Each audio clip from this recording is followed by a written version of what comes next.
ओम नमः शिवाय। Good morning children.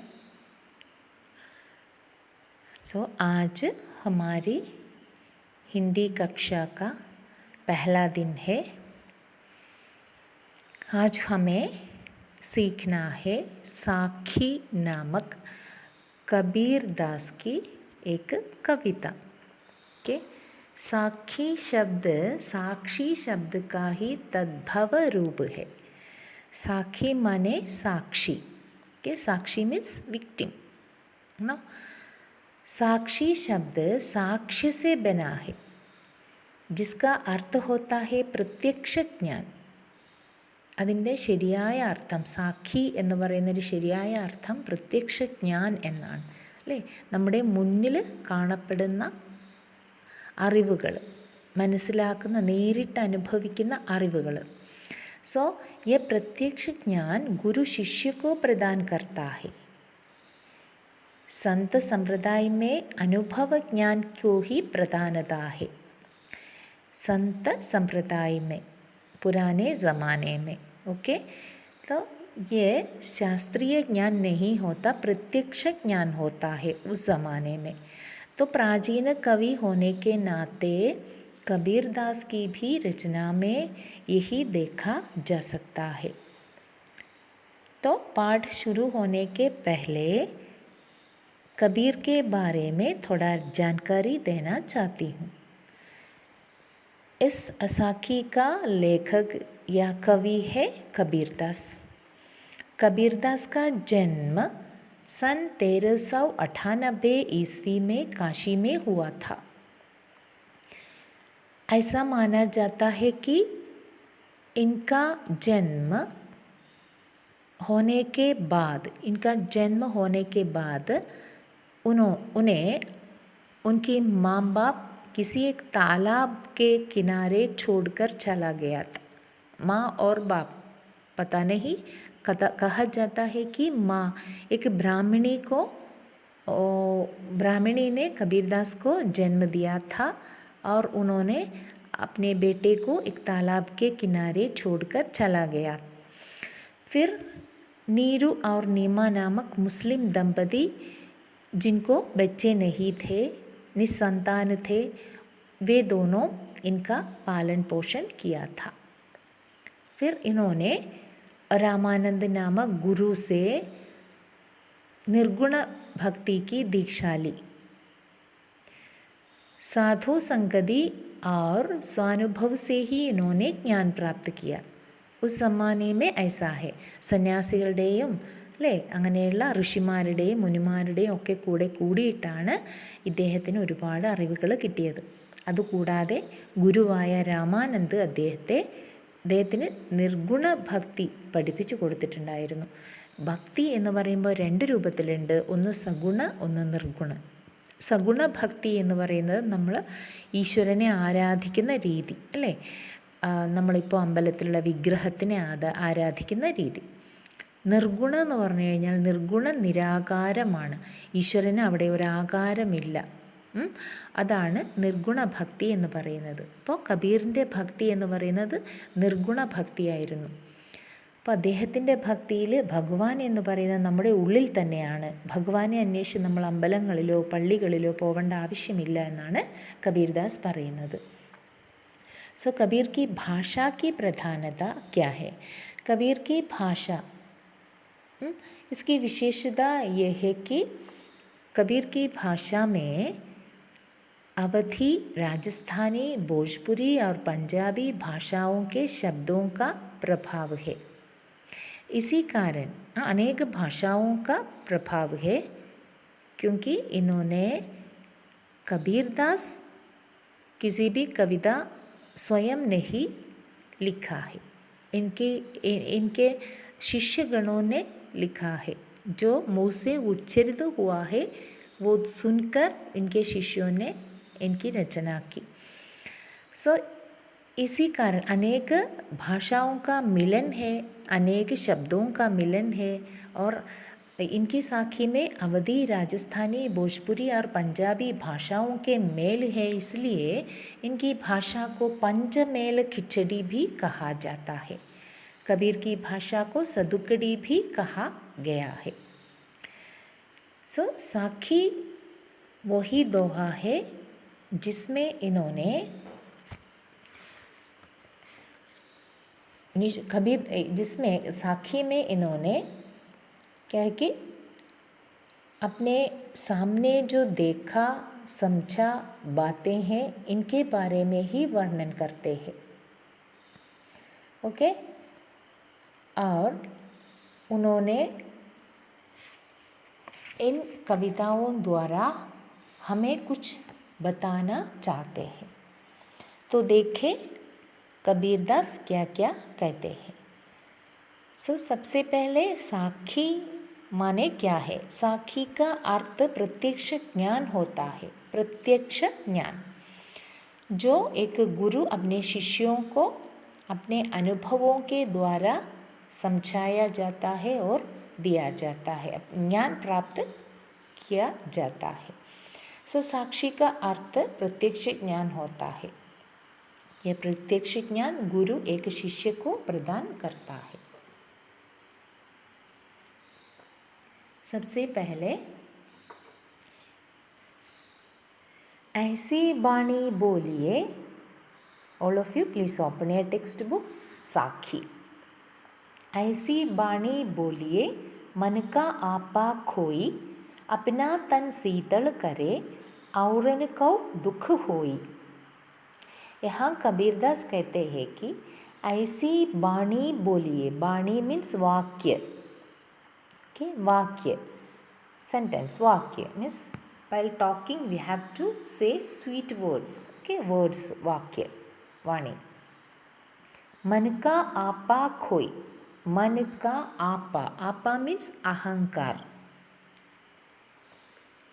मन का आपा खोई, खोई मीन्स नष्ट हो जाए, खोना, नष्ट होना। ओके,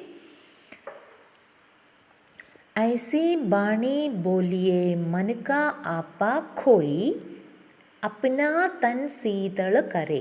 तन मीन्स शरीर, शीतल शीतल ठंडा, करे मीन्स करना, औरन मीन्स दूसरे लोग, औरों को, दूसरों को, कौ मीन्स को, सुख होई, सुख होता है। ओके, ऐसी बाणी बोलिए मन का आपा खोई, अपना तन शीतल करे औरन को सुख होई। यहाँ कबीरदास कहता है कि हमें इस प्रकार की वाणी बोलना चाहिए कि ये सुनकर हम स्वयं सुखी हो जाए और दूसरों को भी सुख मिले। हमें भी सुख मिलना है और दूसरों को भी सुख पहुंचाना है। हमें इस प्रकार की वाणी बोलना चाहिए। हमारी वाणी से हमें भी सुख मिलना है और दूसरों को भी। औरन को शीतल, औरन को सुख होई ना, अपना तन शीतल करे, हमारा तन भी ठंडा हो जाए। നമ്മൾ നല്ലത് സംസാരിക്കുമ്പോഴാണ് നമ്മളെ ശരീരം ठंडा ആവുന്നത്, അല്ലെ, ശീതളിമ കിട്ടുന്നത്। सो अपना शरीर भी शीतल हो जाए और सुनने वालों को भी शीतलता या सुख मिले। यही इन दोनों लाइन पंक्तियों का तात्पर्य है। कबीरदास कहता है कि हमें ऐसी वाणी बोलना चाहिए कि हमारा मन का अहंकार स्वयं दूर हो जाए और हमारा तन शीतल हो जाए, दूसरों को भी सुख मिले। ओके, नेक्स्ट, कस्तूरी कुंडली बसे मृग ढूंढे वन माही, ऐसे खड़ी खड़ी राम है दुनिया देखे नाही। दूसरे पद में, दूसरे लाइन में कबीरदास कहता है कि कस्तूरी कुंडली बसे। कस्तूरी एक सुगंधित पदार्थ है जो मृग की नाभि में पाया जाता है। मृग मीन्स डीर ആണ്। ओके, कस्तूरी एक सुगंधित पदार्थ जो मृग की नाभि में पाया जाता है। कुंडली नाभि, ओके, कुंडली. बसे मीन्स निवास करता है. देन मृग, डीर, हिरण, ओके. मृग, ढूंढे, ढूंढे मीन्स सर्च, इन सर्च, ढूंढता है. वन, वन मीन्स वन, जंगल, फॉरेस्ट. माही, माही मीन्स में, वन में ढूंढता है, ओके. कस्तूरी कुंडली बसे. कस्तूरी मृग की नाभि में ही कस्तूरी का वास है. കസ്തൂരി എന്ന് പറയുന്ന സുഗന്ധിത പദാർത്ഥം കസ്തൂരി മൃഗത്തിൻ്റെ, മാനിൻ്റെ നാഭിയിൽ, അടിവയറ്റിലാണ് ഉള്ളത്. പക്ഷേ മൃഗത്തിന് അതറിയില്ല, മാനിന് അതറിയില്ല. അതറിയാതെ അത് സ്വയം ആ സുഗന്ധം എവിടുന്നാണ് വരുന്നത് എന്ന് അന്വേഷിച്ച് കാട്ടിൽ മുഴുവൻ ഓടി നടക്കുകയാണ് ചെയ്യുന്നത്. സ്വന്തം ശരീരത്തിൽ നിന്നാണ് ആ സുഗന്ധം വരുന്നത് എന്ന് അറിയാതെ മാന് കാട് നിറയെ ഓടി നടക്കുകയാണ് ചെയ്യുന്നത്. ഓക്കെ. അപ്പോൾ കബീർദാസ് പറയാണ്, ജിസ് പ്രകാർ കസ്തൂരി മൃഗ് അപ്നി നാഭി മേ ബസെ और नाभि में जो कस्तूरी का वास है वो जाने बिना वन में इधर उधर घूमता रहता है, उसी प्रकार ऐसे खड़ी खड़ी राम है दुनिया देखे नाही. खड़ी खड़ी मीन्स खड़ खड़ में, कण कण में मीन्स हमारे पूरे शरीर में और हमारे अंदर ही और इस दुनिया में हर एक कण में ईश्वर का वास है. ईश्वर सिर्फ मंदिर या मस्जिद में नहीं मिलता. ईश्वर इस दुनिया में हर जगह व्याप्त है. फिर भी मनुष्य ईश्वर को नहीं देखते बिना इधर उधर ढूंढता फिरता है ना. तो कबीरदास कहते हैं कि कस्तूरी मृग की नाभि में या कस्तूरी मृग के अंदर ही कस्तूरी का वास है. फिर भी वो जाने बिना कस्तूरी मृग इसे ढूंढते फिरते हैं, है ना, वन में ढूंढते फिरते हैं. उसी प्रकार हमारे अंदर जो ईश्वर का वास है वो जाने बिना लोग इधर उधर ईश्वर की तलाश में भटकते रहते हैं, है ना. ദൈവത്തെ അന്വേഷിച്ച് നമ്മൾ പള്ളികളിലും അമ്പലങ്ങളിലും അവിടെ ഇവിടെയും തീർത്ഥസ്ഥാനങ്ങളിലും ഒക്കെ നടക്കുകയാണ് ചെയ്യുന്നത്. നമ്മുടെ ഉള്ളിൽ തന്നെയാണ് ഈശ്വരൻ്റെ വാസം എന്നാണ് കബീർദാസ് ഈ ലൈൻസിലൂടെ നമ്മോട് പറയുന്നത്. ഓക്കെ. നെക്സ്റ്റ്, ജബ് മേ ഥാ തബ് ഹരി നഹി, അബ് ഹരി ഹേ മേ നാഹി, സബ് അന്ധിയാരാ മിട്ട് ഗയാ, ജബ് ദീപക് ദേഖ്യാ മാഹി. ജബ് മേ ഥാ, ആസ് യൂഷ്വൽ മേ മീൻസ് ഐ അല്ലേ, ഇവിടെ അതല്ല.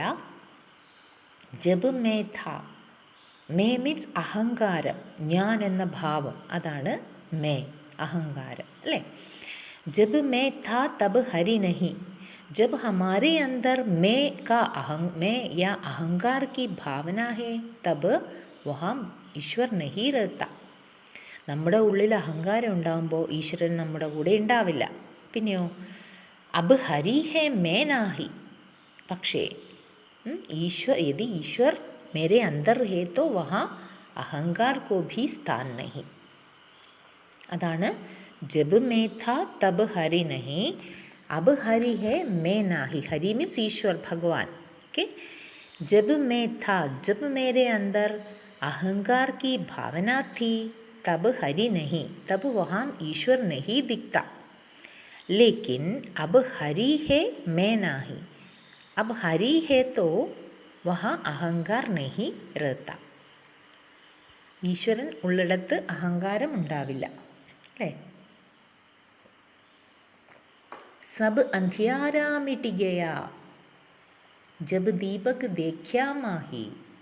तो कवि कहता है कि जब मैंने उस ईश्वर रूपी ज्योति को, स्वरूप को या दीपक को मन में देखा, तो मेरा सारा अज्ञान या अंधकार नष्ट हो गया.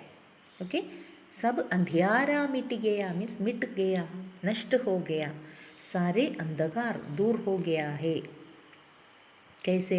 जब दीपक देखा माही, दीपक दीप, देखा देखा, है ना. माही मीन्स अंदर, मेरे अंदर ही, मुझ में ही, അതാണ് മാഹി. ओके, सो कबीर कहते हैं कि जब मुझ में मैं अर्थात अहंकार था तब ईश्वर नहीं मिले. अब मुझे ईश्वर के दर्शन हो गए हैं तो अब अहंकार नहीं रहा. जब मैंने उस ज्योति स्वरूप दीपक को मन में देखा मीन्स ईश्वर को मन में देखा तो मेरा सारा अज्ञान या अंधकार नष्ट हो गया. मुझे इस सत्य के दर्शन हो गए कि अहंकार ही ईश्वर का विरोधी भाव है. അഹങ്കാരമാണ് ഈശ്വരൻ്റെ വിരോധി ഭാവം. इसी कारण जीव ईश्वर का साक्षात्कार नहीं कर पाता. സോ ഈശ്വര സാക്ഷാത്കാരം കിട്ടണമെങ്കിൽ നമ്മുടെ ഉള്ളിലുള്ള അഹങ്കാരത്തെ ഇല്ലാതാക്കണം, അല്ലേ? അഹങ്കാരം കളഞ്ഞാൽ മാത്രമേ നമുക്ക് ഈശ്വരനെ, ഭഗവാനെ ദർശിക്കാൻ പറ്റൂ എന്നാണ് ഈ ലൈൻസിലൂടെ കവി പറയുന്നത്.